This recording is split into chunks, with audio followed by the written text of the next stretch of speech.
जय बाबा स्वामी।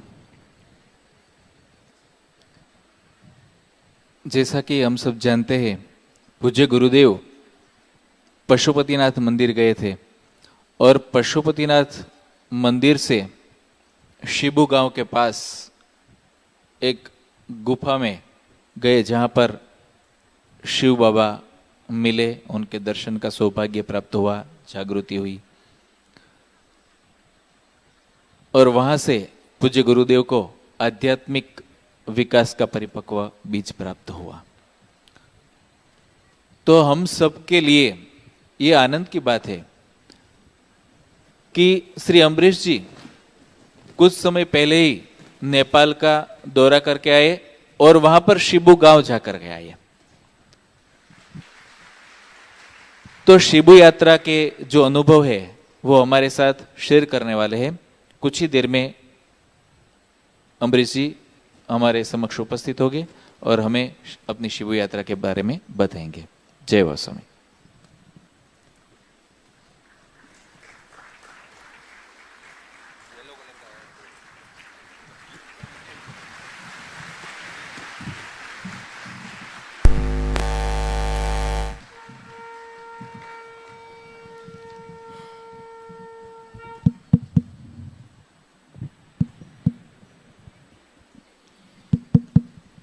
जय बाबा स्वामी। गुरु आह्वान करेंगे। पीछे लोग खड़े हैं जिनसे निवेदन है, कृपया अपनी जगह ले लीजिए, बैठिए। ओम गुरुर्ब्रह्मा गुरुर्विष्णुः गुरुर्देवो महेश्वरः गुरुर्साक्षात् परब्रह्म तस्मै श्री गुरवे नमः। तस्मै श्री गुरवे नमः। तस्मै श्री गुरवे।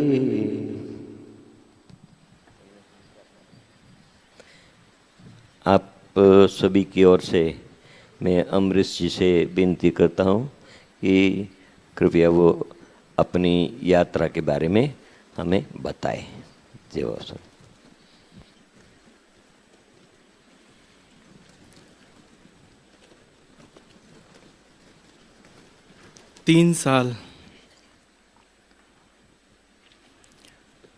3 साल से मन में बहुत इच्छा थी मानसरोवर जाने की, लद्दाख जाने की या वापस अरुणाचल प्रदेश जाने की। मन में लगता था शायद बचपन वहीं निकाला है, इसीलिए वापस जाने की इच्छा होती है। क्या कारण था पता नहीं, लेकिन हिमालय हर पर्वतारोही को, हर ध्यान प्रेमी को हमेशा आकर्षित करते हुए आया ही है। इस साल शिबू तक पहुंचने का मौका मिला। वो गुरुओं की मेरे ऊपर कृपा ही थी कि मैं वहां तक पहुंच पाया। लेकिन वहां तक पहुंचने के लिए बहुत सारे कारण हो सकते हैं। मुझे कभी समझ में नहीं आया क्या कारण हो सकते हैं। हर वर्ष बहुत सारे साधक सौंवी तक पहुंचाते हैं कि वो शिबू जाने के लिए प्रयत्न कर रहे हैं, और कई बार पहुंच नहीं पाए, ऐसा मैसेज भी आए थे। तो मेरे अंदर कभी कोई शिबू जाने की या नेपाल जाने तक का भी मन के अंदर में कोई भी विचार न था। नेपाल तो मन में कभी आया ही नहीं था। हिमालय बोला तो मुझे सिर्फ लद्दाख, मानसरोवर और अपना अरुणाचल ही दिखता था। ये तो भूल ही गया था कि नेपाल पूर्ण हिमालय के अंदर ही बसा हुआ है। वहां तक पहुंचने के लिए जो कुछ कारण मुझे दिखते हैं, उन सब का मैं धन्यवाद करना चाहूंगा। पहले पहले तो मैं हमारे भावनगर का धन्यवाद करना चाहूँगा, जहाँ पर मुझे पिछले साल गुरु कार्य करने का मौका मिला। हो सकता है उसी कारण शिबू के दर्शन हो पाए।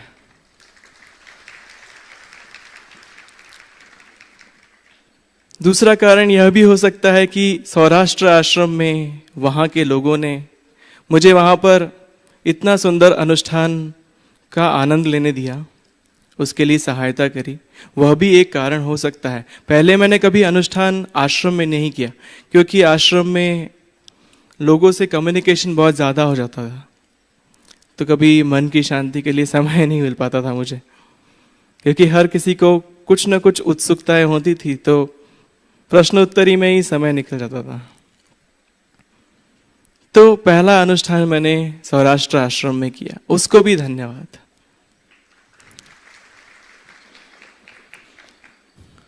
फिर एक साधक साधिकाएं हैं, उन्होंने नेपाल का सुंदर वर्णन किया था। उन्होंने मेरे दिमाग के अंदर में वो बीज बोया नेपाल के सुंदर दृश्यों का, नेपाल कितना सुंदर है। वहाँ पर जाकर के बंजी जंपिंग करके अपने आप को एक ऐसी जगह पर खड़ा कर सकते हो जहाँ पर आपके साथ में कोई नहीं है, और आपको 500 फीट की ऊंचाई से बिना किसी के सहारे के खुद ही एक बाज की तरह कूद मारनी होती है। नीचे पानी का झरना बह रहा होता है। तो सुन करके ही मैं एकदम उत्सुक हो गया कि जाना है। तो उनको भी धन्यवाद।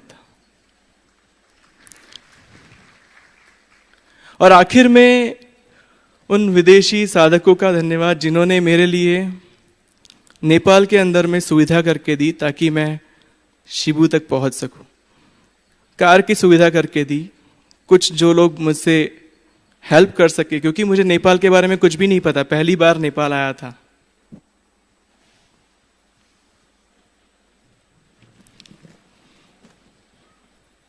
नेपाल की यात्रा की शुरुआत सबसे पहले नागरकोट से हुई। नागरकोट तक मुझे जो मेरे साथ में साधक थे वो बोलते थे कि शिबू के लिए कुछ तो विचार करो, और मैं बोलता था कि जरा मैप्स खोल के देखो, 5-6 शिबू आपको मिल जाएंगे नेपाल के अंदर। ये बिल्कुल वैसा ही है जैसे इंडिया में आप बदलापुर ढूंढने जाओ, आपको बहुत सारे बदलापुर मिल जाएंगे। आप दांडी ढूंढने जाओ तो दांडी में हमारी भी डिलीवरी जो होती है सूरत के दांडी में हो जाती है, कभी कभी नवसारी के दांडी की जगह पे जो हमको सामान मंगाना होता है।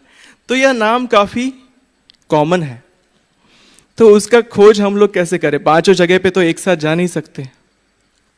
एक ही जगह पर पहुंचने में 3 दिन लग गए थे स्वामी जी को। और दूसरी बात यह थी कि जब तक अंदर से कोई प्रेरणा नहीं आती तब तक मुझे किसी भी प्रकार का कदम लेने को मन ही नहीं उठता। नागरकोट में सुबह 4 बजे मेरी नींद खुली। मैं बालकनी में बैठ करके ध्यान कर रहा था।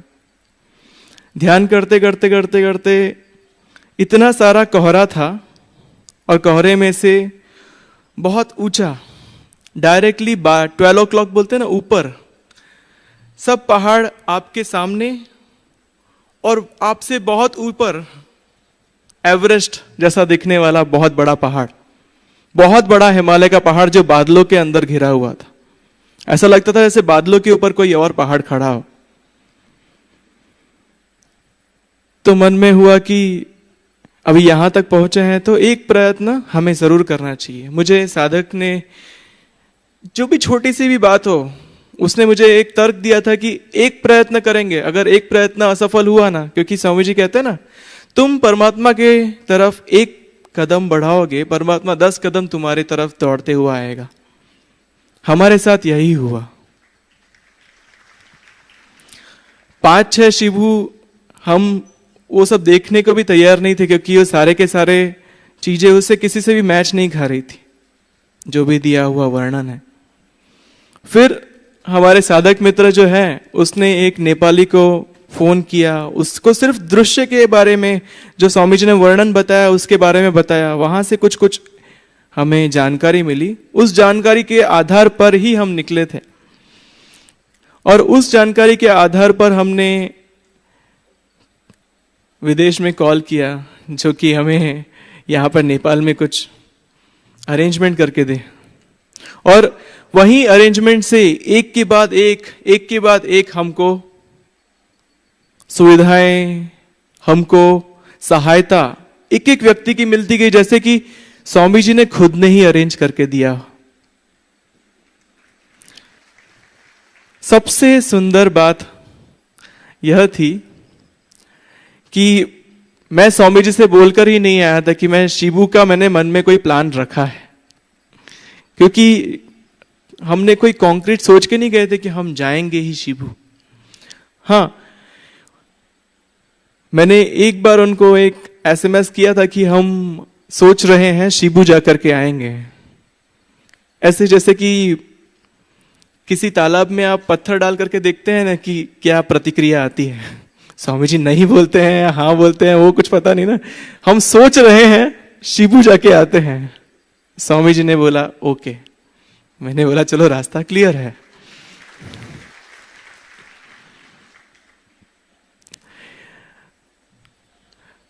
अच्छा हुआ स्वामी जी से पूछ करके उनकी परमिशन से वहां पहुंचा, क्योंकि आगे आने वाली जो घटनाएं थी वो सचमुच में आज मैं यहाँ गुरु पूर्णिमा में होता ही नहीं है, अगर स्वामी जी का चित्त मुझ पर नहीं होता तो।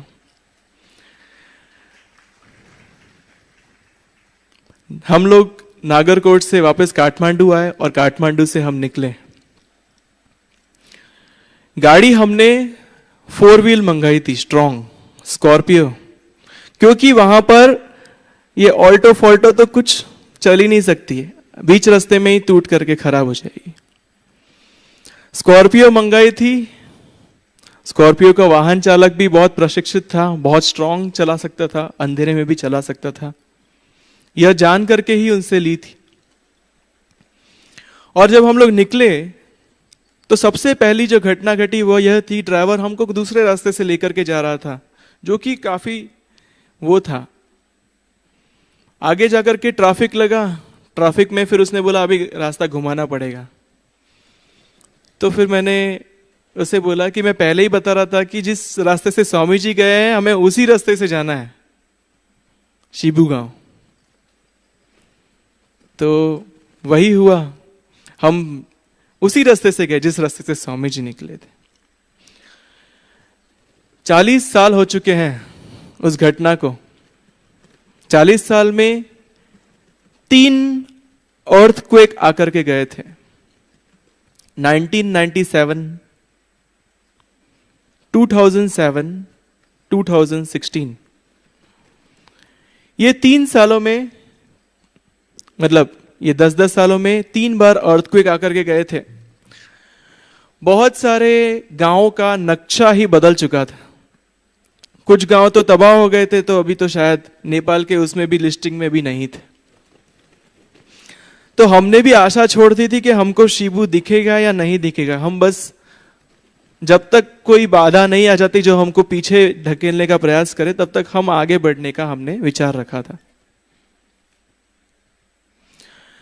जब हम रास्ते से आगे बढ़े, पहाड़ियों से निकलते हुए तो वही वर्णन हमको दिखा। शिव मंदिर अलग अलग गांव के हमें दिखे रास्ते में। रास्ते में हमको नदी दिखी, और वहां पर लैंडस्लाइड का बहुत बड़ा खतरा था। कभी भी लैंडस्लाइड हो गई हम भी ढह जाएंगे डायरेक्ट। तो और बारिश का मौसम था, बारिश के मौसम में हमेशा लैंडस्लाइड्स होना कॉमन होता है। हम आगे बढ़े, आगे बढ़ करके एक जगह पर मिट्टी से पूरा भर गया था, रास्ता आगे जा नहीं सकता था, तो हमको चलकर निकलना था। और नेपाल की सरकार ने वहां पर कुछ क्रेन्स भिजवाए थे ताकि वो जगह वापस से खुल सके। तो हमको आने वाले 3-4 घंटों तक आगे सिर्फ चल करके ही जाना था, जब तक कि रास्ता खुल नहीं जाता। तो हम चल करके निकल पड़े। 2 घंटे चले होंगे, 2 घंटे चल करके इतने थक गए थे क्योंकि धूप बहुत कड़क वाली निकल आई थी। लेकिन रास्ते में सुंदर सुंदर पतले पतले ऐसे झरने थे जिसका पानी आपके बिस्लरी के पानी से 1000 गुना प्यारा था। बहुत अच्छा पानी था, पी करके ऐसा लगता था कि एक बार आप घूंट ले लो, आपकी पूरी प्यास मिट जाए। वो पानी पिया, फिर आगे बढ़े, और वहां पर आप लोगों ने यहां पे जैसे बबूल देखा है ना, बबूल के झाड़ बहुत सारे उगे हुए देखे होंगे कच्छ में। वैसे बबूल के झाड़ की तरह वहां पर गांजा उगता है, बहुत सारे जगह पे गांजा ही गांजा, गांजा ही गांजा उगा रहता है। तो वैसे टाइप के झाड़ वहां पे उगते हैं। तो यहाँ पे उसको मैंने पूछा कि यहाँ पे बाकी और कौन कौन सी वनस्पतियां उगती है। तो कुछ कुछ वनस्पतियां उसने नाम बताए, लेकिन उस नाम के बारे में जानकारी मुझे कुछ कुछ पहले से ही पता थी, क्योंकि मुझे एक साधिका ने एनसाइक्लोपीडिया भेजा था, उसमें ही उसका वो सब वर्णन था। तो मैंने जैसे जैसे उसके बारे में बताया तो वो एकदम चौंकता गया कि अरे ये तो बस वही चीज है। आगे जाकर के एक झरना आया। वो झरना जैसे लगा कि हमारी शुद्धिकरण के लिए ही वहां पर हो। उस झरने में मुझे याद है बचपन में कभी भी कोई झरना दिखता था तो तुरंत कपड़े निकाल करके कूद जाता था, देखता भी नहीं था कि आसपास कोई मुझे देख रहा है क्या है। तो झरने में पैर रखा, पानी में रख करके, तो मन से बहुत हो रहा था कि कपड़े निकाल के फेंक दूं बस, लेकिन अभी ये साधकों के बीच में कहां फेंकूं मैं अपने कपड़े। तो मैंने लेकिन अपनी इच्छा को छोड़ा नहीं। आगे एक चट्टान थी, बहुत बड़ी चट्टान। उस चट्टान के पीछे से झरना बह रहा था। तो मैं वो चट्टान के पीछे गया, सारे वस्त्र निकाल दिए, शांति से बैठकर झरने के अंदर में ध्यान करने के लिए बैठ गया। सोचा जब भी 1 घंटे के बाद में हमारी कार आ जाएगी, उसके बाद में हम झरने से ही चले पड़ेंगे। उसे कह दिया था हम झरने के पास रुकेंगे। झरने के पास में रह करके ऐसा लग रहा था जैसे शरीर से बहुत सारी हीट जा रही है, और अंदर एक कहते हैं ना, आपका हार्ट आपको छाती में महसूस होता है, वैसे आपके पूर्ण शरीर में अगर आपको महसूस हो तो कैसा लगे, बिल्कुल वैसी ही फीलिंग झरने के पास में बैठ करके आ रही थी, उसमें नहाते हुए आ रही थी। हम झरने के चमकीले चमकीले पत्थर देख रहे थे, कुछ कहते हैं अभ्रक कहते हैं। तो पत्थर के ऊपर लाइट आती थी तो ऐसा लगता था कि जैसे चांदी ही पड़ा हुआ हो। एक पत्थर उठा करके मैंने अपने पॉकेट में डाल दिया। तो उसने बोला कि यह पत्थर यहां पर बहुत मिलते हैं। मैं बोला कि आगे मुझे याद आए ना आए, मैं ये पत्थर तो रख लूं अपने साथ। फिर हम लोग की कार आ गई थी, कार से हम आगे बढ़े। पूरा दिन समाप्त होने पर था, अंधेरा हो गया था, अब आगे नहीं जा सकते थे, हमको एक गांव में रुकना था। तो हम पहले एक मैनेजर से मिले,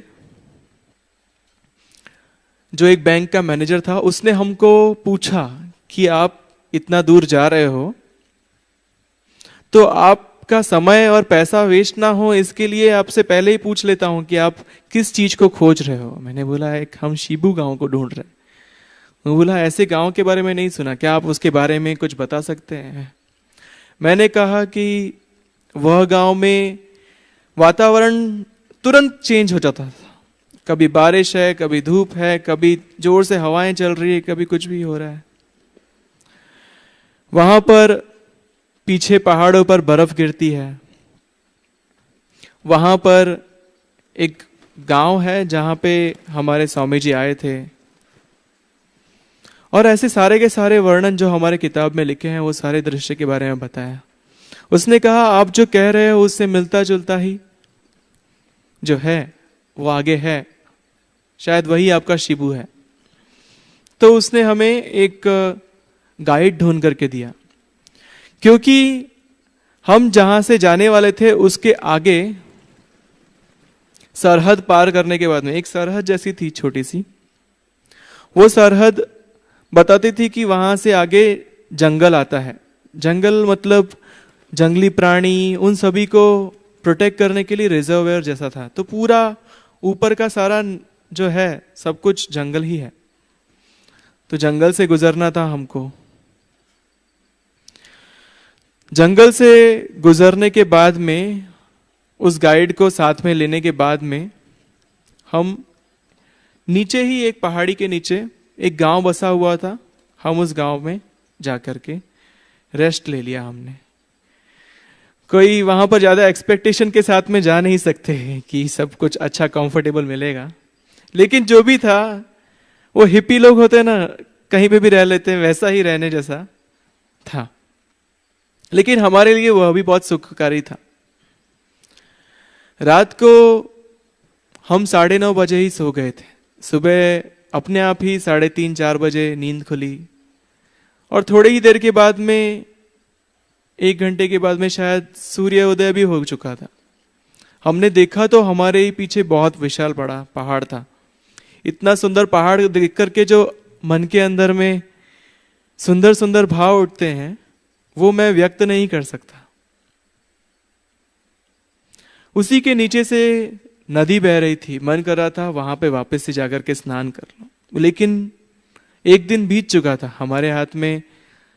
दूसरा दिन बीत गया तो वापस से हम खो जाएंगे। तो हमने सोचा कि जल्दी निकलते हैं। हम सुबह सुबह जल्दी ही निकल गए।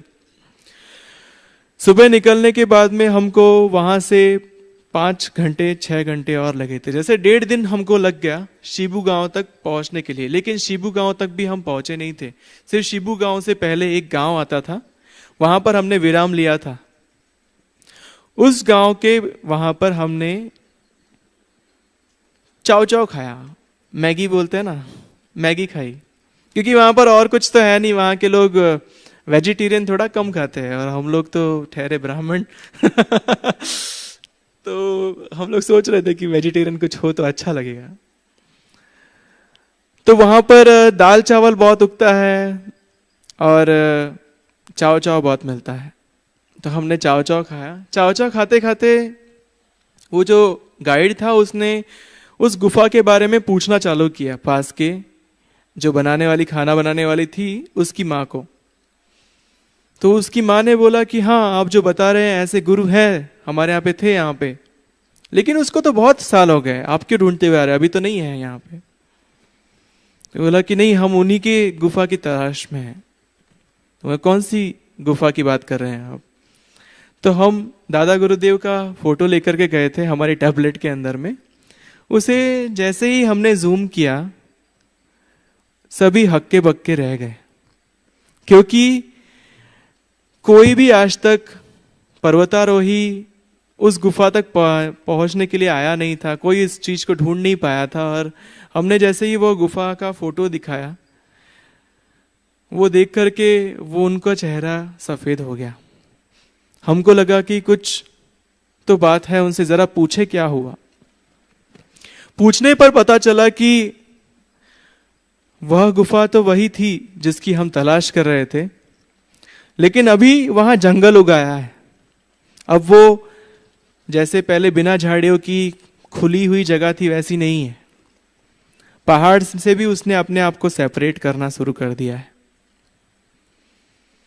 ये जो गुफा थी, इस गुफा में वहीं एक लड़की थी, पानी लेने के लिए गई थी। वो पानी लेने के लिए गई तो पूर्ण के पूर्ण गांव में तहस नहस तूफान आ गया। तब से गांव वाले डरने लग गए कि वहां पर कोई स्त्री नहीं जानी चाहिए उस गुफा में, क्योंकि वो गुफा बहुत चमत्कारी और शक्तिशाली थी। हमको भी उन्होंने बताया कि शादीशुदा नहीं जा सकते। तो मैंने कहा मैं जा सकता हूं, मैं कुंवारा हूं क्योंकि हम में से सिर्फ मैं ही एक कुंवारा था। और कोइंसिडेंस की बात, संयोग की बात यह है कि स्वामी जी भी 26 साल के थे जब वो वहां शिबू के गुफा तक पहुंचे थे, और मैं भी 26 साल का ही था जब मैं गुफा पहुंचा।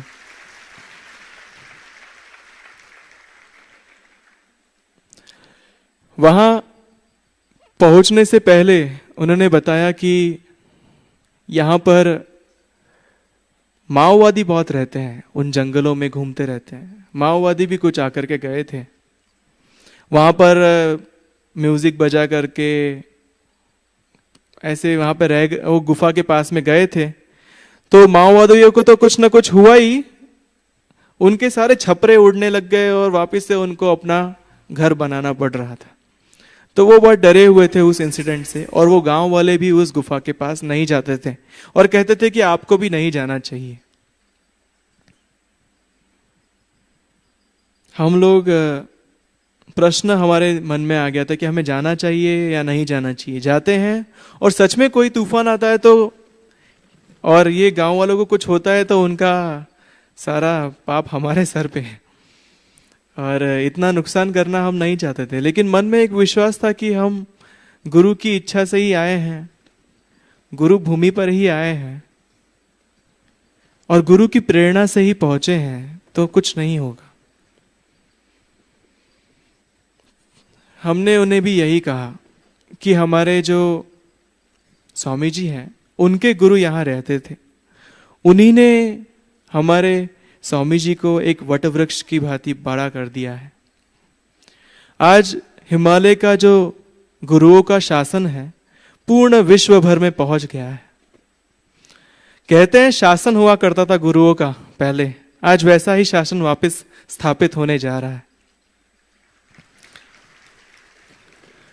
तो उसी शासन से हम आए हैं, हम गुरुपंथी ही हैं और हमें भरोसा है कि हमारे उस गुफा तक पहुंचने से कुछ नहीं होगा, क्योंकि स्वामी जी का आशीर्वाद हमारे साथ में।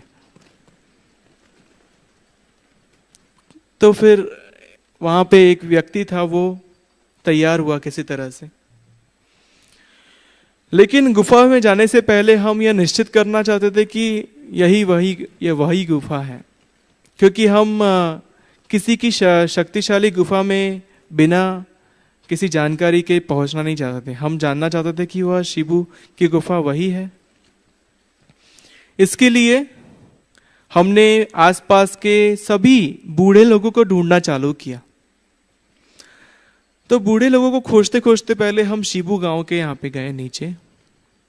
तो शिबू गांव के अंदर में हम जिस कुटिया के अंदर गए, उस कुटिया के अंदर ही खाना पक रहा था, धुआं आ रहा था, तो हमें लगा कि उसके अंदर कोई है।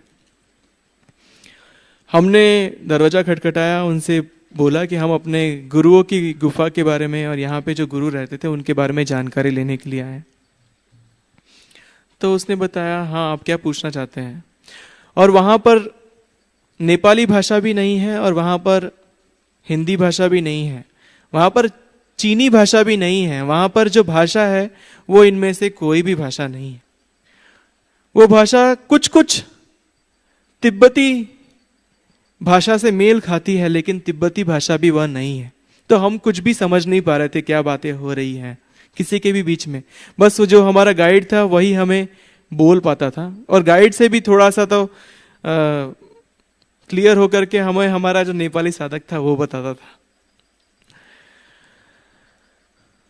तो हम जिस घर में गए, हम जिस कुटिया में गए और वहां जाकर के पूछा कि यहाँ पर कोई शिव मंदिर था क्या, तो वो चौंक गई, वो बूढ़ी आंटी चौंक गई, क्योंकि उसने बताया मेरे ही पिता का ये मंदिर, मतलब मेरे पिता पुजारी थे इस मंदिर में, और एक व्यक्ति आया था 30-35 साल का जो यहाँ ठहरा था। तो हमको अभी कुछ न कुछ अंदर से लगने लगा कि अब यही हो गुफा है जिसके बारे में हम खोज कर रहे थे। फिर हमने उससे जानकारी पूछना चालू करी कि कितने साल पहले की बात है, लेकिन वहां की एक कॉमन बात थी, सभी बूढ़ों के अंदर में सारी की सारी जानकारियां धुंधली सी हो गई थी। सबको थोड़ा थोड़ा कुछ याद था, बाकी बहुत कुछ भूलते थे, और बहुत सारी छोटी छोटी सबकी जानकारियां मिला करके हमको ये विश्वास आ पा रहा था कि यही वो गुफा है और यही वो शिबू गांव है। तो उसने बताया कि आप फोटो दिखाएंगे तो मैं पहचान जाऊंगी कि वो वही व्यक्ति था। तो हम सब ढूंढने लग गए। हमने स्वामी जी का अभी का फोटो दिखाया तो वो बोला कि हाँ समझ में तो आ रहा है, लेकिन उस टाइम पे तो जवान थे, तो जवान का कोई फोटो है क्या?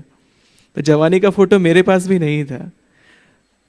तो फिर मेरे पास के साथ ने बोला ये उन्हीं का बेटा है, उनके जैसा ही दिखता है, शायद आपको कुछ समझ में आ जाए। तो वो बुढ़िया औरत ने देखा, ऐसे करके देखा, ये तो बहुत मोटा है। वो थोड़े पतले थे तो इतना जोर से हंसने को आ गया, कैमरा ही मेरा नीचे गिर गया। तो हम इसके बाद में थोड़ी और जानकारी जानना चाहते थे कि उसके बाद में शिव बाबा का क्या हुआ, शिव बाबा कहाँ से आए थे। तो कुछ कुछ छोटी छोटी जानकारी पता चली कि शिबू आने से पहले भी वो दूसरे किसी गुफा में वास करते थे। वो हमेशा ये देखते थे कि आसपास के अगर लोग बढ़ने लग जाते थे तो वो गुफा बदल करके दूसरी जगह चले जाते थे। उनको ज्यादा मनुष्य आसपास पसंद नहीं थे शायद। तो ये जानकारी मिली हमें वहां जाकर के। फिर बात हुई कि अभी हमें शिबू गुफा के दर्शन करने चाहिए।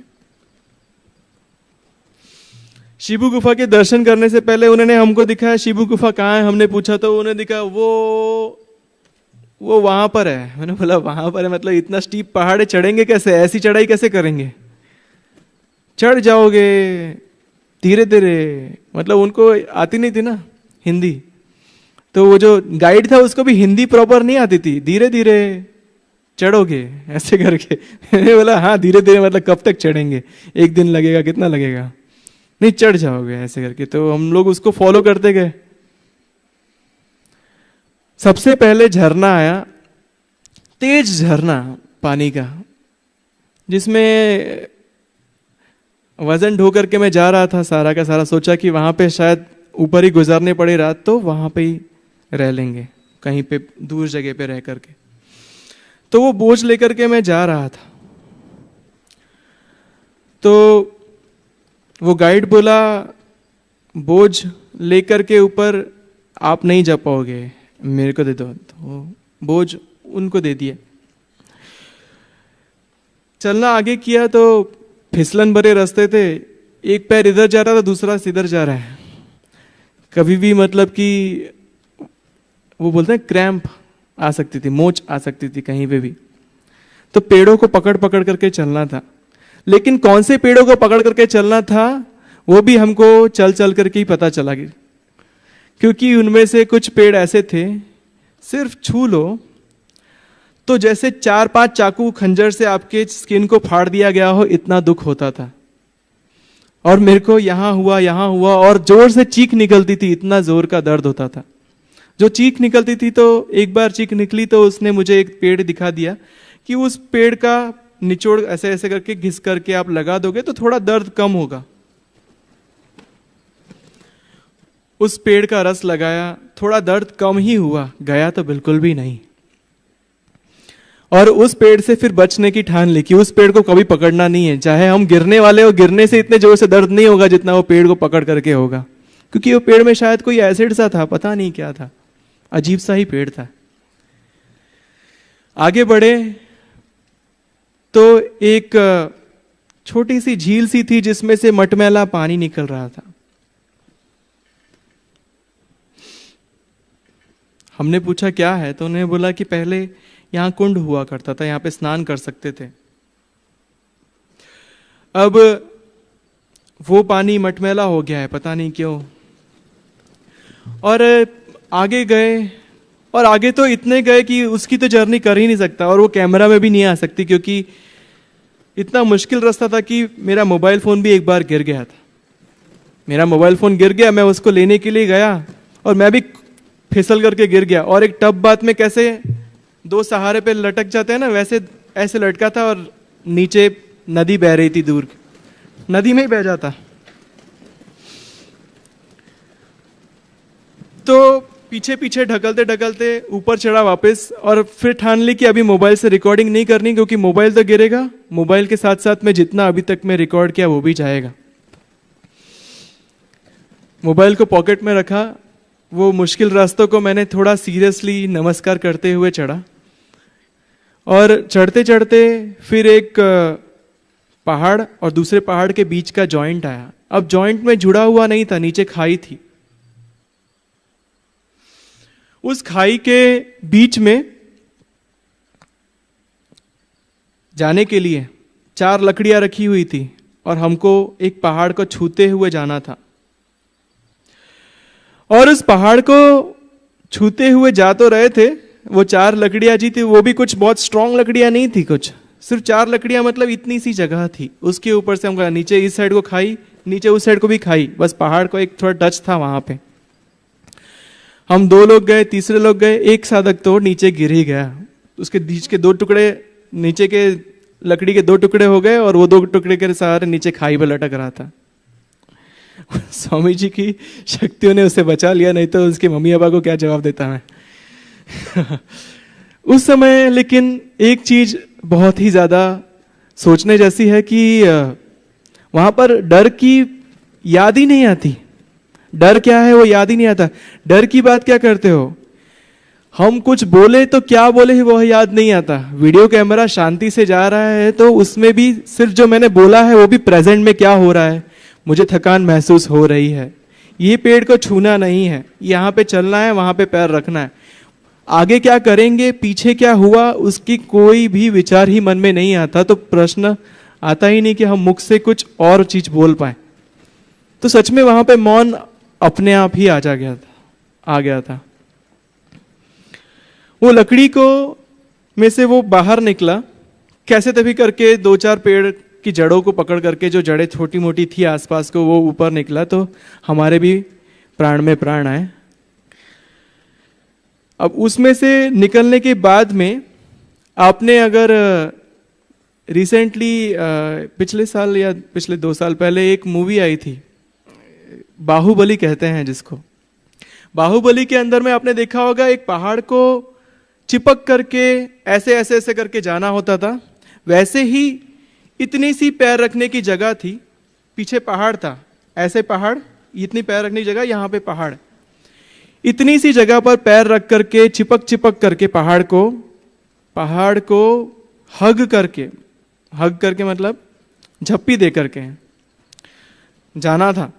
और थोड़ा सा भी ऐसे हुआ तो नीचे ही गिरेंगे, तो वो बहुत ही डेंजरस हो गया था।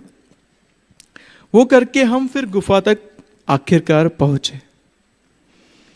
गुफा तक पहुंचने के बाद में हमने जैसे देखा बिल्कुल वर्णन वैसा ही था, लेकिन गुफा के आसपास का सब कुछ बदल गया था। भूकंप की वजह से, अर्थक्वेक की वजह से गुफा ने अपने आप को सेपरेट सा कर लिया था। अब स्वामी जी का आप जो दादा गुरुदेव का फोटो देखते हैं, उसमें स्वामी जी के सामने, मतलब जो दादा गुरुदेव खड़े और उनके पीछे गुफा खड़ी है, ऐसा अभी सीन नहीं रह गया है, पूर्ण दृश्य बदल चुका है। लेकिन गुफा वैसी वहीं पे थी, लेकिन आगे जो पहाड़ था वो नीचे डह गया था और नीचे खाई सी बन गई थी।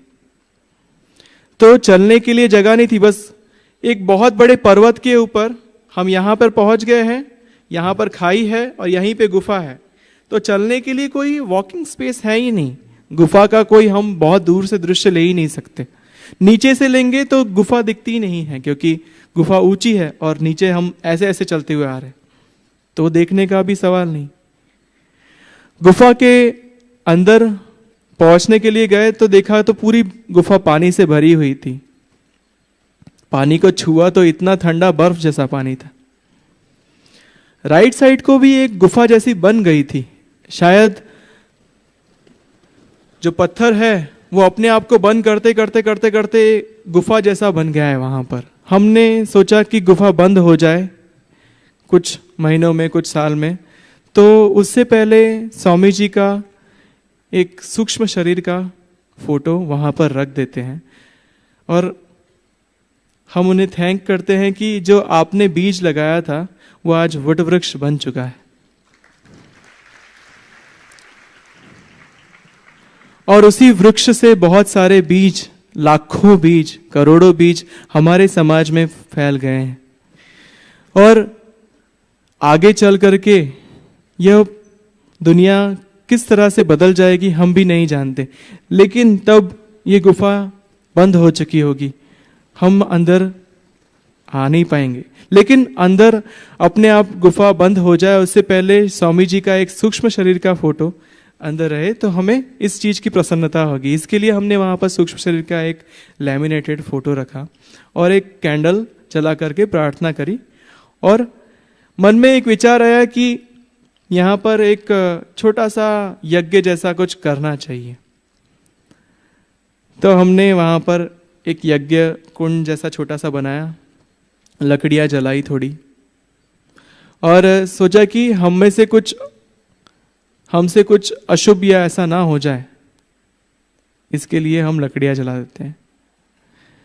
मैं थोड़ा सा फ्लैशबैक में आऊँगा क्योंकि एक इन्फॉर्मेशन मैं भूल ही गया था। जब हम गुफा तक पहुँचे थे, गुफा के पास पहुँचते से ही हमने पूर्ण रास्ते में, पूर्ण नेपाल के दौरा 15-20 दिन का था, लेकिन उसमें हमने एक बार भी बिजली कड़कती हुई सुनी नहीं थी। जैसे ही हम वहाँ गुफा के सामने पहुँचे, पूरा आकाश पिंक कलर का हो गया था और बिजली कड़क गई थी जोर से। वो बिजली कड़कते हुए देखते से ही जिस आदमी ने बोला था ना कि हाँ हमको लेने के लिए तैयार हो गया था, जो गांव वाला ऊपर लेके जाने के लिए, वो डर गया। उसे लगा अब तूफान आएगा। तो मैंने बोला नहीं आएगा, आप चिंता मत करो। उसके बाद में तूफान नहीं आया, लेकिन बस जैसे एक बार बिजली कड़क गई, हमने सोचा कि शायद उन्होंने बोल दिया कि वेलकम, या फिर पहुंच गए, कैसे हो, विश्राम कर लो। हमने उसी का, मन के अंदर में कोई भय नहीं था।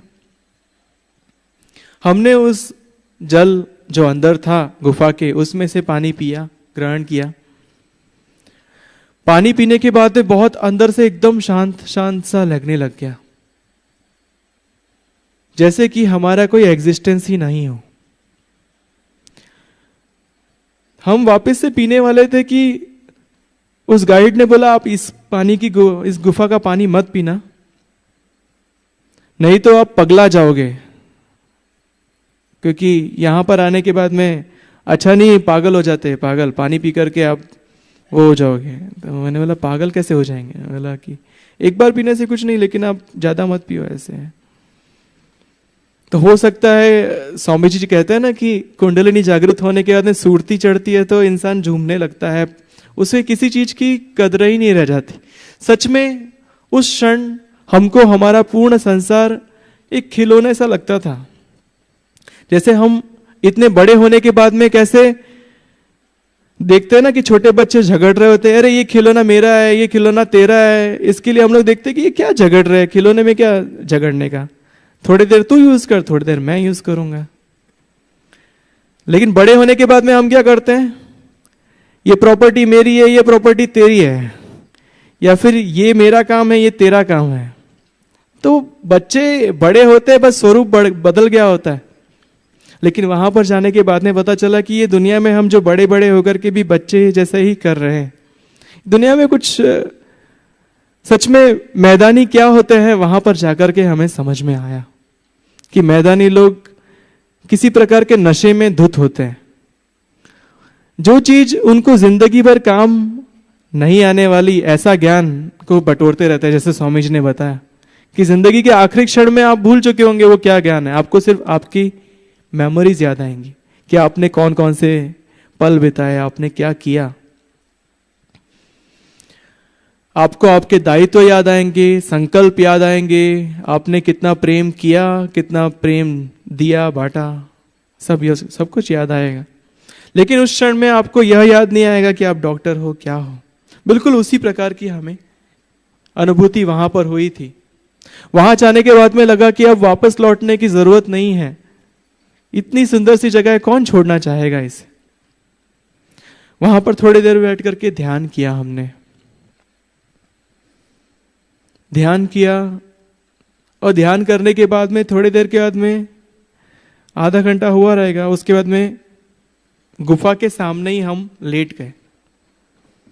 लेकिन गुफा के सामने लेटने से पहले कुछ चर्चा हुई थी कि हमें हमारे दादा गुरु की जो गुफा है उसे हमें क्लीन कर देना चाहिए अंदर से पूर्ण अच्छे से, चाहे इसमें 2-3 दिन लग जाए, लेकिन हम इसे पूर्ण क्लीन कर देंगे। हर किसी को इच्छा थी मन में, क्यों ना हो। हम जैसे आश्रम में आते हैं, हमको गुरु कार्य करने की इच्छा होती है ना, कि हमारे लिए स्वामी जी ने इतना किया, हम भी कुछ करें, आश्रम में आकर के स्वच्छता कर दें, कुछ काम कर दें। हमें भी मन में बहुत सी उत्सुकता हुई थी ऐसी ही कि गुफा को स्वच्छ करें। अंदर पानी भरा हुआ था, अंदर क्या था, रहस्य ही था, क्योंकि अंदर का कुछ दिख ही नहीं रहा था, अंधेरा था। गुफा के अंदर जाओ, अंदर मतलब सिर्फ थोड़ा सा 2 फीट पास में आओ, अंदर भी नहीं जाना है, 2 फीट पास में, वहां पे आपके स्किन में से स्टीम निकलती है, इतनी स्टीम निकलती रहती है कि आपको लगता है कि आप गर्मा गर्म वड़ा पाव हो। वहां पर उस चीज को साफ करने का जो हमें मन कर रहा था, हमने सोचा कि थोड़ा विश्राम कर लेते हैं, उसके बाद में हम इसके बारे में कार्य करेंगे, आगे बढ़ेंगे, क्योंकि थकान बॉडी में तो थी, मन में चाहे नहीं हो। हमने विश्राम किया। विश्राम करने के बाद मेरे मन के अंदर में, मैं किसी स्वप्न में था या कहाँ था पता नहीं, लेकिन मुझे मेरे ही बारे में कोई ना कोई दृश्य दिखने लग गए।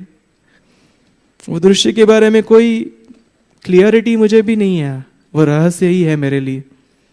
लेकिन जब मैं उसमें से बाहर निकला, तो बाहर निकलते से ही मुझे पूर्ण विश्वास था कि इस गुफा को, अंदर का पानी हमें खाली नहीं करना है। अंदर से बहुत जोर से स्ट्रांग बिलीव था कि हमें ये पानी निकालना नहीं है। तो मेरे सामने मतलब तर्क भी था कि हमें यहां तक क्यों पहुंचाया गया, तो हम क्लीन भी कर सकते हैं, शायद गुफा में कुछ ऐसी चीज पता चले हमें जो कि हर किसी के जीवन को कोई नई दिशा दे सके। मन में मेरे को दूसरा तर्क भी आया कि ऐसा होता तो शायद गांव वालों को भी प्रेरणा दे सकती थी। शिबू की गुफा इतनी शक्तिशाली है तो किसी गांव वाले को भी छू सकते थे, पकड़ सकते थे, इन्फ्लुएंस कर सकते थे, या उसे स्वप्न में बता सकते थे कि इसे स्वच्छ करने की आवश्यकता है। पानी पूर्ण प्रकार से पवित्र था, जैसे बिस्लरी का ही पानी होता है, उसमें कोई भी गंदगी नहीं थी। बस गुफा के अंदर पानी होने की वजह से जा नहीं सकते थे। गुफा के अंदर जाओगे तो आप 30 सेकंड से ज्यादा रह नहीं सकते, और रह भी नहीं पाए। हमारे साथ में जो 2 साधक थे, वो प्रयत्न भी हुआ।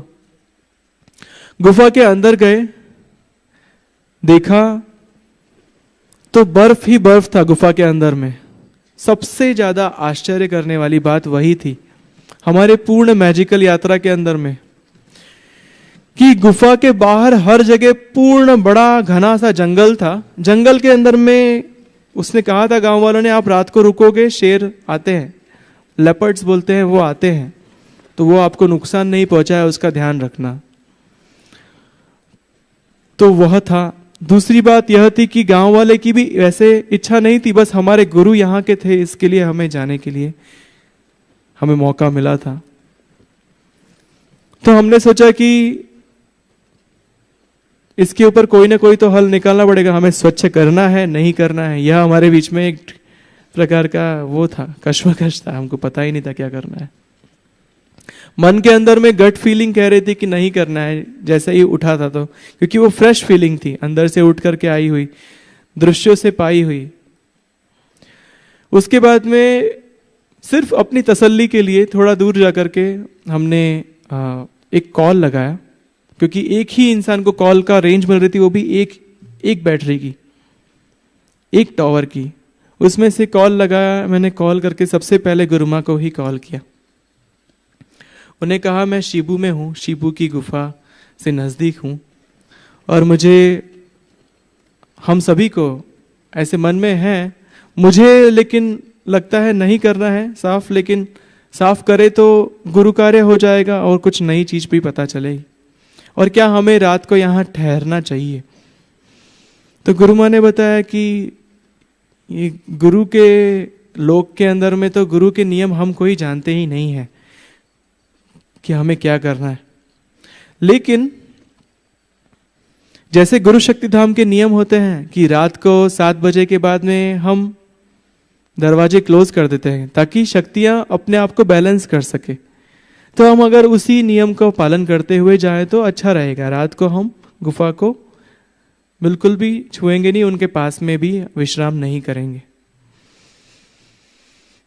वह कॉल लेने के बाद में हमको हो गया कि अभी हमको नहीं करना है कुछ साफ सफाई।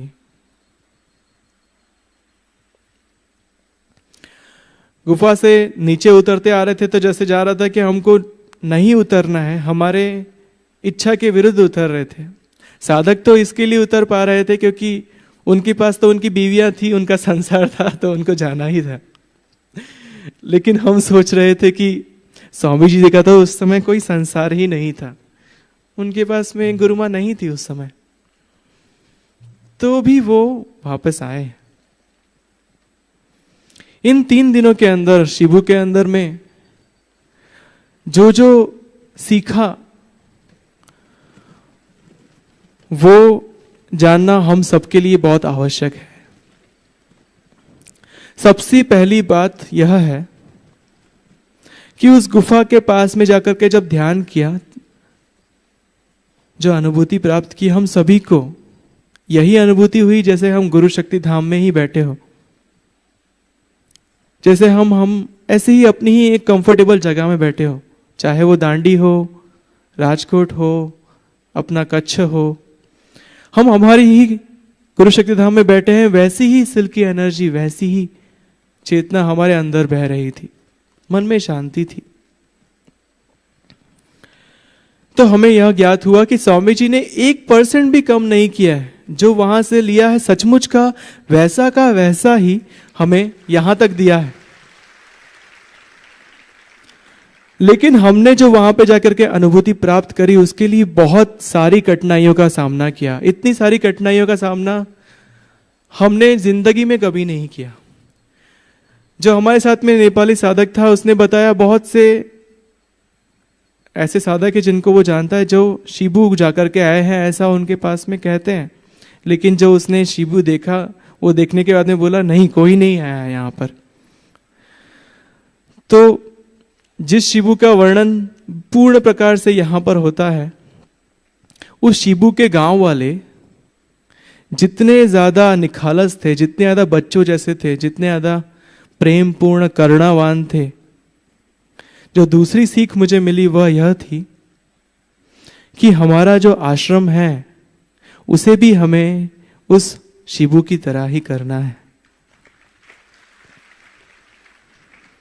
हमारे आश्रम में भी जो भी वासी हो, जो भी वहां रहता हो, जो भी वहां आता हो, हर कोई उन्हीं शिबू के गांव के लोगों की तरह ही निखालस हो, उसी की तरह प्रेम पूर्ण रहे, दिमाग में किसी भी प्रकार का विचार ना करे। चाहे हम मैदान में रहते हों, लेकिन जब चित्त हमारा गुरु शक्ति धाम में रहता है तो हम भी वैसे ही हो जाते हैं जैसे शिबू के गांव वाले।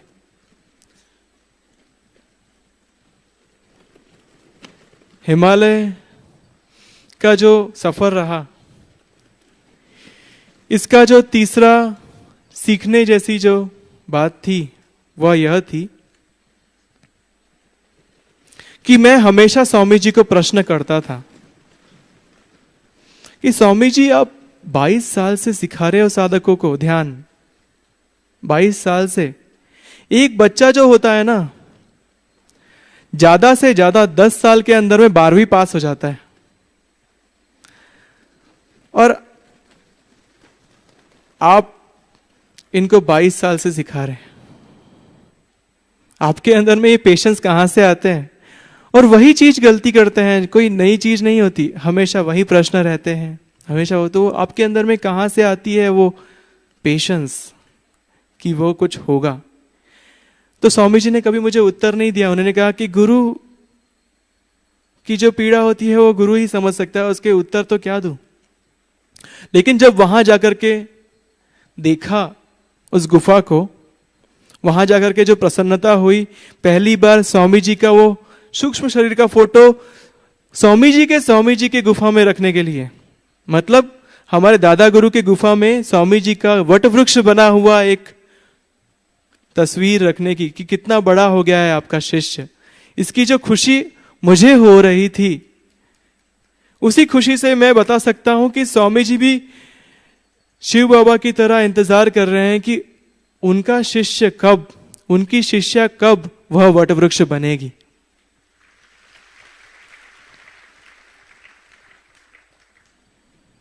समय आ गया है हम सभी को इस ध्यान को बहुत ही सीरियसली लेने का, बहुत ही गहनता से लेने का, क्योंकि जो हमने इतनी कठिनाइयों से प्राप्त किया वो हमें एक कंफर्टेबल जगह पर बैठ करके मिल जाता है। हमको एक जो सवाल आते हैं उस सवाल के जवाब मिल जाते हैं। हमको नाचना है, हम नाच सकते हैं। हमको जो खाना है खा सकते हैं। चाव चाव खाने की जरूरत ही नहीं है। यहां पर सब कुछ अवेलेबल है। और वहां पर तो हमने चाव चाव नहीं, स्वामी जी ने जो बताया था ना, वर्णन किया था कि एक बाम्बू जैसा एक छोटा प्लांट रहता है, उसे छील करके खाते हैं, उसके अंदर से व्हाइट कलर का स्टॉक निकलता है, उसे खाते हैं। हमने वही उबाल करके खाया था। तो हमें इतना सुंदर वातावरण मिल रहा है। स्वामी जी हर साल गुरु पूर्णिमा के वक्त हमें उतना ही चैतन्य देते हैं जितना हमें शिबू में प्राप्त होता है। लेकिन शिबू में हमें प्राप्त करने का जो संतोष मिला उसका कारण सिर्फ इतना था क्योंकि हमने मेहनत बहुत करी थी ना, तो हमें पता था कि मेहनत करने के बाद में जो फल मिलता है बहुत मीठा होता है। सच में जो कहते हैं गलत नहीं कहते हैं। आपको भी अगर स्वामी जी बोले ना ये 10 पहाड़ दौड़ करके आओ, उसके बाद में तुम्हें दूंगा मैं जो भी तुम मांगने के लिए आए हो, उसके बाद में आपको समझ में आता। लेकिन तब तक आपके सालों साल निकल गए होते। शायद आपका शरीर भी आपको साथ नहीं देता। लेकिन आज आपके पास में आपका शरीर है जो आपको साथ दे रहा है ध्यान करने के लिए। और एक और जो वस्तु जो जानी मैंने वहां पर, कि यहां पर आपको 3 चीजें जरूर याद रखनी चाहिए। वो मैंने प्रदर्शनी के अंदर में भी जो मुझे जो अनुभव आए उसमें से 3 सुझाव मैंने लिखे हैं। अपने जीवन में कोई नया बदलाव अगर आप खोज रहे हो तो उन 3 सुझावों को जरूर पढ़ना। मैं यही बता देता हूं फिर भी। पहला सुझाव यह है, जिस समय के चक्र में आप चल रहे हो उस समय के चक्र को उसी तरह जियो। उसके अंदर में जो हो रहा है उसमें किसी व्यक्ति को न देखते हुए जो चल रहा है उस घटना को देखो। जिस प्रकार से कभी आपने देखा होगा आपकी कार को कोई टक्कर मार दे, चाहे आपकी गाड़ी BMW हो, चलो बहुत सुंदर गाड़ी है आपकी कार को कोई टक्कर मार देता है, ट्रक वाला तहस नहस कर देता है कार को, चकनाचूर हो गई, सामने से बोनट फट गया पूरा खराब। अब आप तो उसकी पूरी की पूरी लाइन लगा दोगे, मतलब नीचे ही बिछा दोगे बोलते हैं तलवारें चल जाएंगी। वैसे आप सामने वाले ट्रक ड्राइवर को पकड़ोगे, उसे मारपीट करोगे, उससे बहुत सारी गालियां बकोगे और उसके बाद में जाकर के आप उसको छोड़ोगे जब तक उससे पूरे पैसे नहीं निकलवा लेते, है ना। आप तो यही करोगे, क्या करोगे? ये एक स्वाभाविक साधारण इंसान का रिएक्शन है। लेकिन एक साधक को कैसा रिएक्शन देना चाहिए?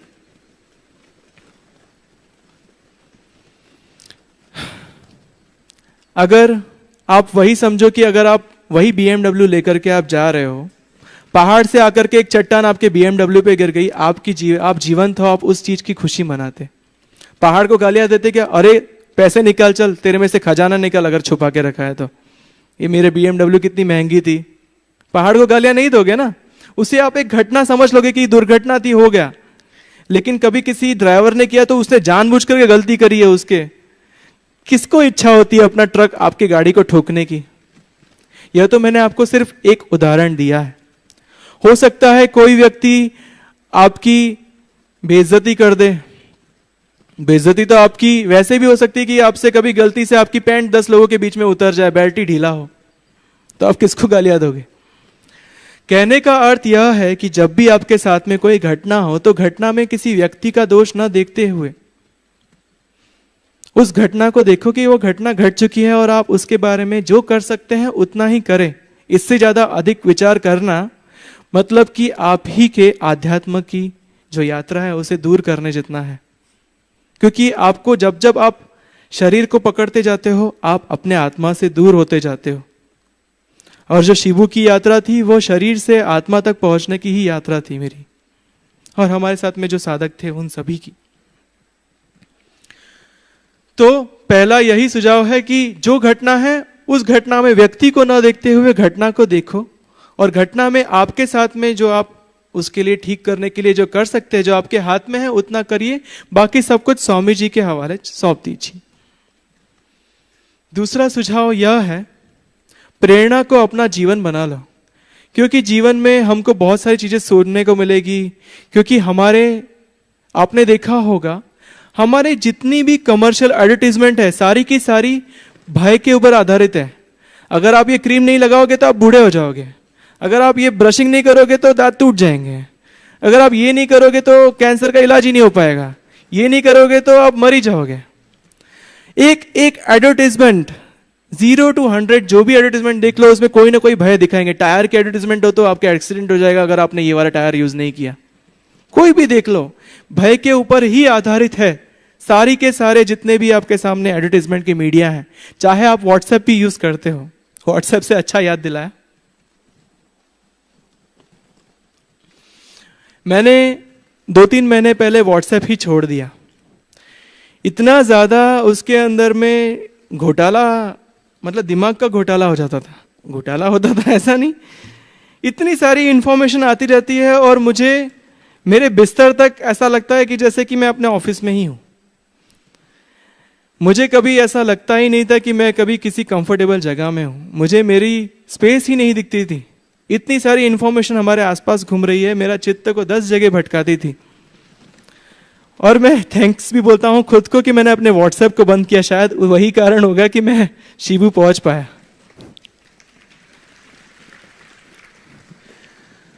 तो जो बोलते हैं ना कि फालतू की पंचायतें व्हाट्सएप पे बहुत होती हैं, तो मैंने वह बंद कर दिया था।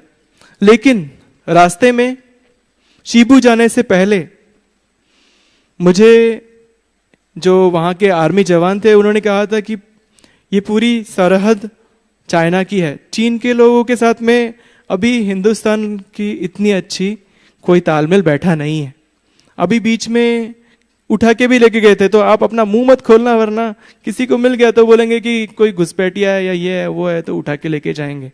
तो वह भी डर था कि चीन में हम लोगों को उठा के लेके ना जाए, क्योंकि चिपक करके ही था, वहीं पे थे हम लोग। 2-3 किलोमीटर की रेंज के अंदर ही हम घूम रहे थे।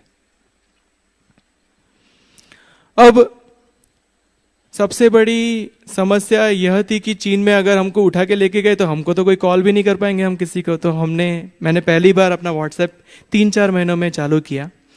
चालू कर करके मैंने एक हमारी साधिका को बताया, जिनको मैंने कहा कि एम्बेसी में रिपोर्ट कर दीजिए कि हम जा रहे हैं शिबू की गुफा ढूंढने के लिए, हमारे धार्मिक कारण की वजह से जा रहे हैं, और ये हमारे फोटोज हैं पासपोर्ट के, तो अगर हम नहीं मिले और अगर आपको ढूंढना हो तो इस एरिया में आप खोज सकते हैं।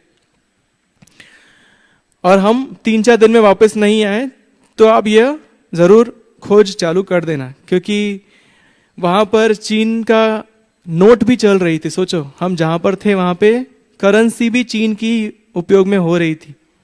नेपाल की और चीन की करेंसी, ये 2 ही करेंसी चलती थी वहां पे। तो बहुत सारा ऑक्यूपाइड हो गया है वो जगह अभी।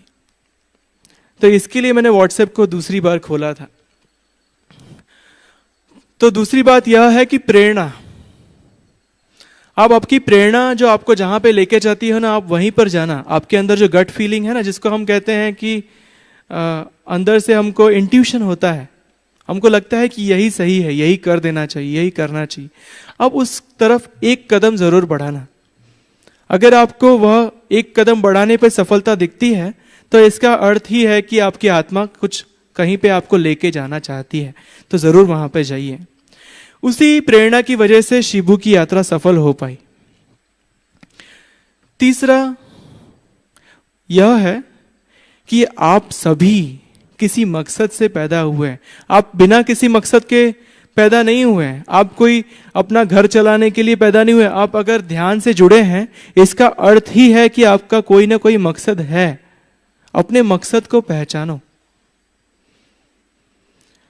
मैं नहीं जानता था कि मैं कभी नेपाल जाऊंगा, क्योंकि मैंने जिंदगी में सोचा भी नहीं था। नेपाल मेरे लिए हिमालय में आता ही नहीं था। जैसे मैं तो नेपाल को अपना भारत ही समझता था, हिमालय मतलब भारत। लेकिन शायद आत्मा के अंदर में इच्छा थी और गुरुओं की भी इच्छा थी, तो वो शायद वहां पर पहुंचा दिया मुझे। क्योंकि मैंने देखा कि हमने हमारी यात्रा से पहले और भी कुछ साधकों को आमंत्रण दिए थे कि हमारे साथ में चलिए नेपाल, लेकिन अपने अपने कारणवश नहीं आ पाए। स्वामी जी ने बताया कि वहां पर पहुंचने के लिए हर कोई, क्योंकि शिबू अगर वो आते तो जरूर शिबू भी पहुंचते, लेकिन नहीं आए, इसके लिए वो वहां पे पहुंच भी नहीं पाए। जिसको चुना था गुरु शक्ति ने वो पहुंच गए, तो इसके ऊपर बात खत्म। इसके ऊपर क्यों सोचना कि क्यों नहीं आगे और कोई पहुंच पाया। और जो इसका कंक्लूजन में मैं आपको बताना चाहूंगा कि गुफा जो है वो बंद हो रही है और बहुत तेजी से बंद हो रही है। उसके अंदर में एक लाइमस्टोन जैसा ही एक पत्थर है जो बहुत ही मजबूत है। अब आपके मुट्ठी से तोड़ने जाओगे मुट्ठी टूट जाएगी, अब पत्थर से तोड़ने जाओगे तो पत्थर टूटता है।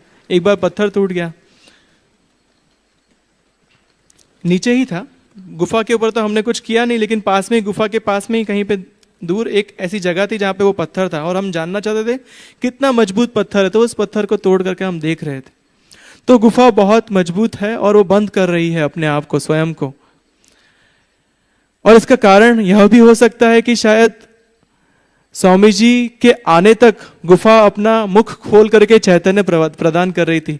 नेपाल में आने के बाद में शायद उस गुफा का कोई अर्थ नहीं होगा आगे का, इसके लिए गुफा बंद हो रही है तेजी से। हमने यह भी मन में एक अर्थ लगाया।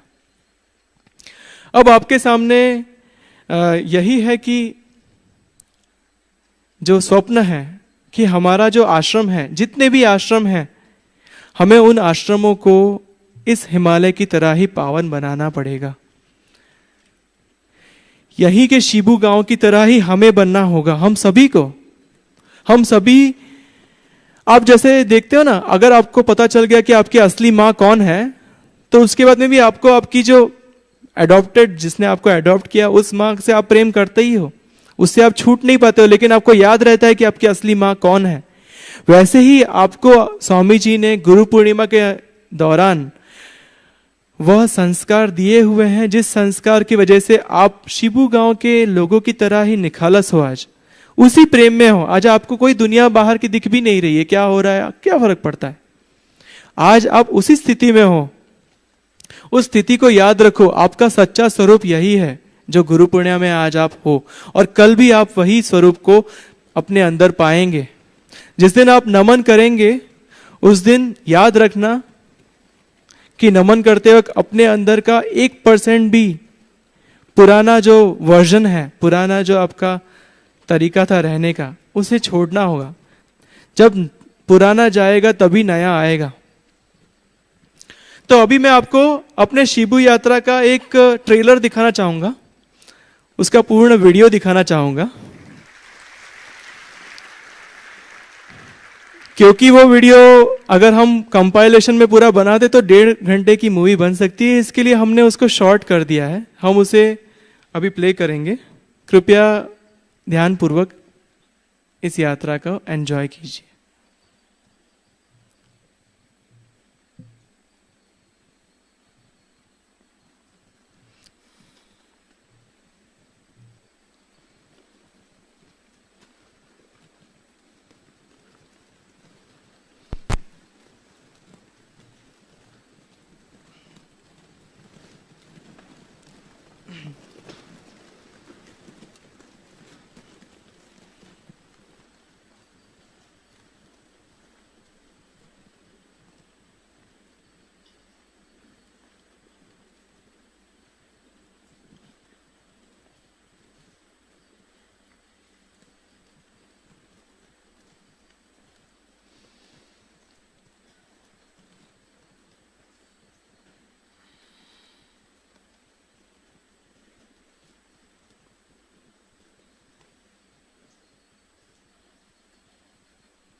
So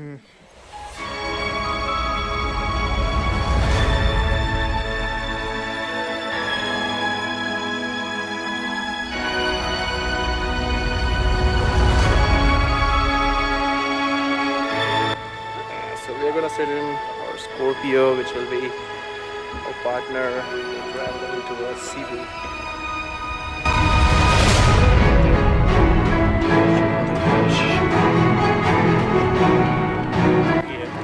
एक बात तो पक्की है कि चाहे उस टाइम पे आए हो या इस टाइम पे, रास्ते शायद वैसे ही होंगे, और कमर वैसी टूटी होगी जैसे हमारी टूटी। ज़्यादा टूटी हो गया फिर भी गाड़ी में बस में।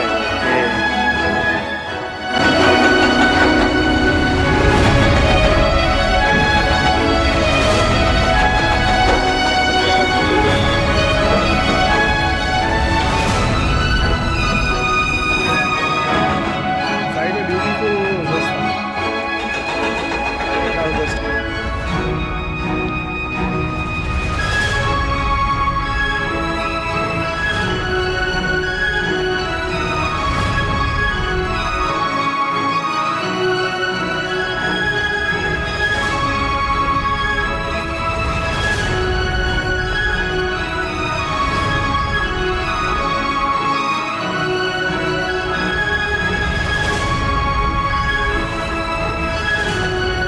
Just found fall. पानी का झरना देखना रहता है।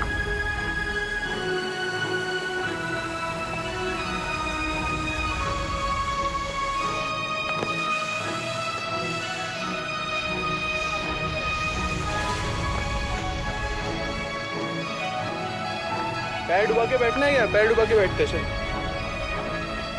थोड़ा ऊपर चलते हैं यहाँ से।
आज दूसरा दिन है और इस यात्रा की शुरुआत हुई थी। हमने एक खोज की थी जिसके अंदर में 3-4 शिबू ढूंढे थे हमने नेपाल के अंदर ही। अब इतने सारे शिबू के अंदर में अपना शिबू कौन सा है हमको कौन बता सकता है। पहले हम शिबू गांव जाएंगे, फिर 70 वर्ष का कोई है तो उनसे मिलेंगे। ठीक है, पंडित को पकड़ेंगे। नहीं, ये तो उनको पापा को साथी हो सके हाँ, कामी दिनजू के जिसका पिताजी है ना, उनका फ्रेंड लोग भी है वहाँ, उनके साथ भी हमारे ज़्यादा से ज़्यादा इंफॉर्मेशन मिल सकता है।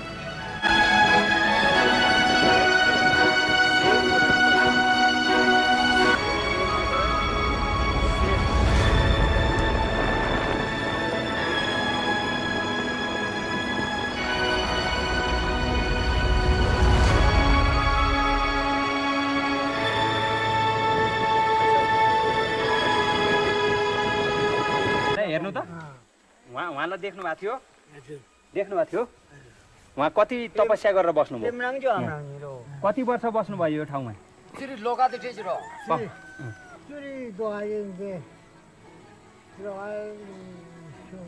अनि छक्पा जा ओ छक्पा चौक छक्पा चाहिँ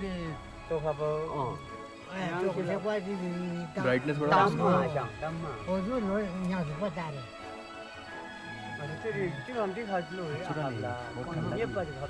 हमको ट्रांसलेट करना सकते इन लोग का लोकल तमांग तमांग से हमको हिंदी में होता क्या बताया? इतना मालूम था नहीं है, बच्चा लोग था हम लोग के बच्चा, वो जो अभी बोला ना ऐसे बोला, लेकिन ये तो कहाँ 40 साल के कहाँ होंगे। बैठता है वो तो मालूम नहीं है, आदमी तो देखा है क्योंकि वो लोग के बच्चा लोग था, इसलिए ऐसे हम भी डांट गया था। उस गुफा के बारे में और क्या जानते हैं? तो खोपड़ा रे ताता nap lo mo kasi rin tata laba daba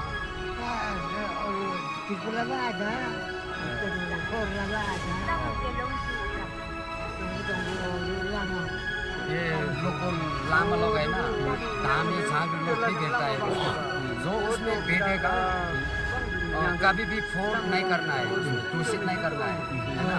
जो अभी बोला लड़के लोग भी जानना नहीं है, काट पाट नहीं करना है, कुछ करना नहीं है, कुछ करना है।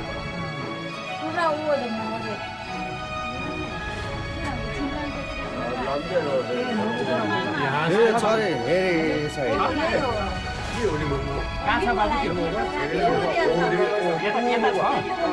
सिम्बू का ऊपर है ये। यही है। यहाँ से जाने को आधा दिन लगता है बोलते हैं। कति टाइम लगता है? आधे दिन तक नहीं लगेगा। तभी बताया। कति समय लगता है? 40 साल पहले। 20 मिनट 1 घंटा जति लाग्छ। बिस्तारै हिँड्नु बानी लाग्छ। यही गुफा है, सही है। तर अहिले यस्तो छैन, अलि त्यो जङ्गल छ अहिले। यो जस्तो सफा छैन। पहिला सफा था, अभी जंगल है। ये सही था ना ये।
आप खींच लीजिए, मैं तो नहीं पकड़। वीडियो चालू है। अभी क्या है, यहाँ से अंदर अभी देखा है ना, हाँ, यहाँ से अंदर जाने वाला रास्ता ही नहीं है। रुको मैं आ रहा हूँ। इधर हम नहीं जा सकता है, तैर के नहीं, नहीं झुक के भी नहीं सकता, नहीं जा सकते क्योंकि ये एंडिंग पॉइंट है ना, देखिए ना, ये बर्फ ही है पूरा। ये ऐसा आइए बाहर आइए। ले लीजिए ना, ले लिया, ले लिया। चल जल्दी कर जल्दी कर जल्दी आ।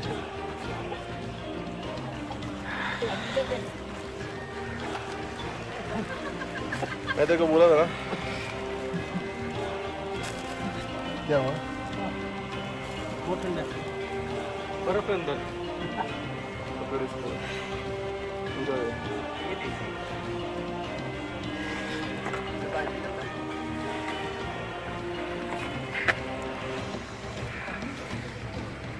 संतुष्टि हो गई है?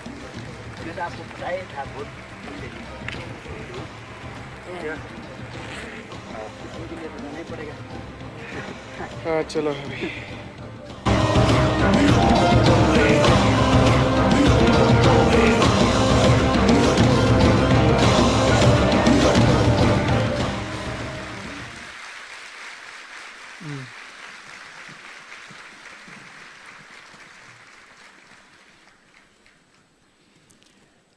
तो आप सब कितनी बड़ी महान गुरु की परंपरा को बिलोंग करते हैं, कितने बड़े महान गुरु के पौत्र हैं, इन्हें याद रखिए, उस चीज का सम्मान करिए।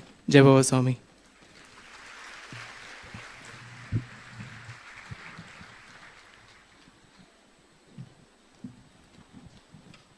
जय बाबा स्वामी।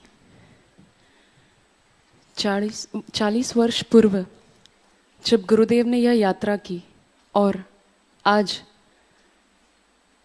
कुछ दिन पहले जब श्री अमरीश जी ने यह यात्रा की और उसका अभी जो अलौकिक, अद्भुत एवं अविस्मरणीय जो वर्णन किया और उसी का वर्णन और उसी यात्रा को हमने मानसिक रूप से हम भी उस यात्रा में शामिल हुए, उस संस्मरणों को बांटने के लिए हम श्री अमरीश जी का हृदयपूर्वक धन्यवाद करते हैं।